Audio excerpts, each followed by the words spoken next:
परम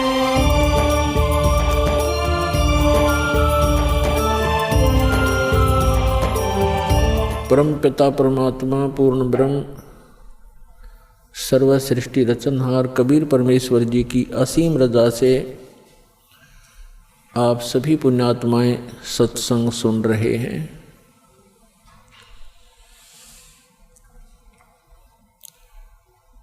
सत्संग उन्हीं पुण्यात्माओं को प्राप्त होता है जिन पर परमेश्वर की असीम रजा होती है।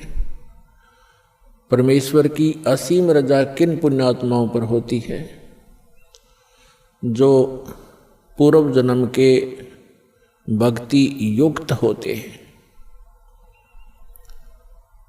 क्योंकि मनुष्य जीवन दो प्रकार से प्राप्त होता है। एक तो पूर्व जन्म के शुभ संस्कारों के आधार से प्राप्त होता है, दूसरा टर्न वाइज होता है। एक विधान है प्रभु का, परमात्मा का, कि प्रत्येक प्राणी को 84 लाख प्रकार के प्राणियों के जीवन में एक पूरा चक्कर लगा लेने के उपरांत एक मानव शरीर अवश्य प्राप्त होता है। ये परमेश्वर कबीर जी की हम प्राणियों पर एक विशेष रजा है, और जिस कारण से विवश होकर के इस काल ने हमें एक मनुष्य जीवन देना ही पड़ता है।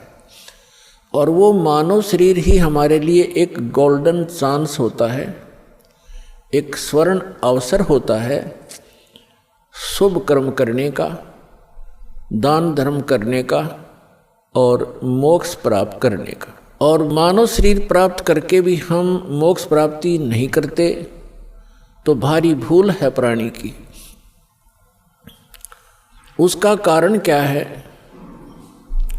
उसका कारण ये है कि जो मानव शरीर प्राप्त प्राणी जो पूर्व जन्म के संस्कार से मानव शरीर प्राप्त किए हुए हैं, वो परमात्मा की भक्ति के लिए अवश्य कहीं ना कहीं जुड़ जाते हैं। चाहे वो अपनी परंपरागत साधनाएं करें या कोई गुरु बना करके उसके बताए अनुसार भक्ति करें, वो भक्ति के बिना, भगवान के बिना वो रह नहीं सकते। चाहे वो दुख में सुमरन कर रहे हों, चाहे वो सुख में कर रहे हों। और दूसरी प्रकार के जो प्राणी होते हैं टर्न वाइज, यानी नंबर 84 लाख योनियों में कष्ट उठा करके वो फिर मानव शरीर जो प्राप्त किए हुए होते हैं वो भक्ति नहीं करते। उनका स्वभाव पशुओं जैसा ही होता है, बकवाद करना, शराब पीना, मांस खाना, झगड़े करना, बेमतलब किसी के साथ खसना, जैसे पशु जा करके दूसरे को बेमतलब टक्कर मार देते हैं, झगड़े बढ़ जाते हैं। तो वो प्राणी उस टाइप के ही झगड़े करवाते हैं। शांति प्रिय घर में भी वो आग लगा देते हैं।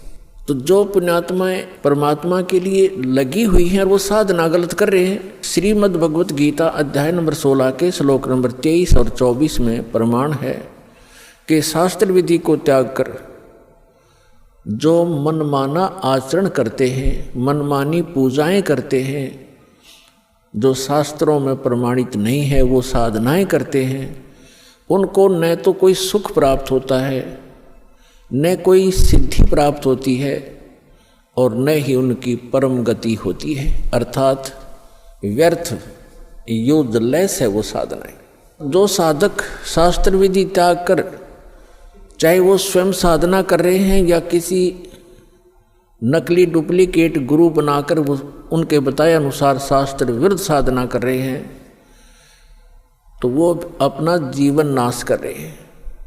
और जो सीधे ही 84 लाख योनियों से निकलकर मनुष्य शरीर प्राप्त करते हैं वो तो भक्ति करते ही नहीं, उनका तो वैसे ही जीवन नाश हो ही रहा है। तो इसके लिए सत्संग की आवश्यकता पड़ती है। और सत्संग का अर्थ होता है यथार्थ अध्यात्म ज्ञान। और यथार्थ अध्यात्म ज्ञान केवल परमात्मा ही बता सकता है। अपने द्वारा रची हुई सृष्टि को वही बता सकता है। अन्य चाहे कोई ऋषि है, महर्षि है या देव है, वो केवल अटकलबाजी ही लगा सकता है। जैसे साइंटिस्ट हैं, ये पहले देव आत्माएं थी, उस शरीर को भोग कर ये मनुष्य शरीर में आ गए हैं। अब ये जो ट्राई कर रहे हैं ये केवल अटकलबाजी ही लगा सकते हैं, परमात्मा के विधान को ये जान नहीं सकते। ठीक इसी प्रकार जो ऋषि महर्षियों ने साधनाएं की, अभ्यास किए, मेडिटेशन हठ योग किए, उनको जैसी उपलब्धि हुई, जैसे आजकल साइंटिस्ट ट्राई कर रहे हैं, ऐसे ही ऋषियों ने ट्राई किया था। तो वो भी सिर पटक कर बैठ गए, उनको कुछ हासिल नहीं हुआ। अंत में ऊट पटांग व्याख्या बना करके सब मानव को संतुष्ट कर दिया। इसी प्रकार ये साइंटिस्ट कुछ दिनों में अपना जो निष्कर्ष है निकाल कर फाइनल कर देंगे, पर परमात्मा के विधान को परमात्मा ही बता सकता है, जीव नहीं जान सकता। तो वो परमात्मा अपने विधान और सत्संग को सुनाने के लिए स्वयं ही आते हैं। ये हमारे सदग्रंथ भी प्रमाणित करते हैं, क्योंकि जैसे पवित्र वेद है ये गॉड गिवन स्पिरिचुअल नॉलेज है, परमात्मा का दिया हुआ अध्यात्म ज्ञान है चारों वेद। और पांचवा वेद नष्ट कर दिया गया यहाँ के स्वामी द्वारा। यहाँ का स्वामी कौन है? वो ब्रह्म है, जिसको ज्योत स्वरूपी निरंजन अर्थात काल भी कहते हैं। इसको ये डर बना रहता है कि कहीं मेरे अंतर्गत जितने भी ये प्राणी फंसे हुए हैं इनको परमात्मा का वास्तविक ज्ञान ना हो जाए।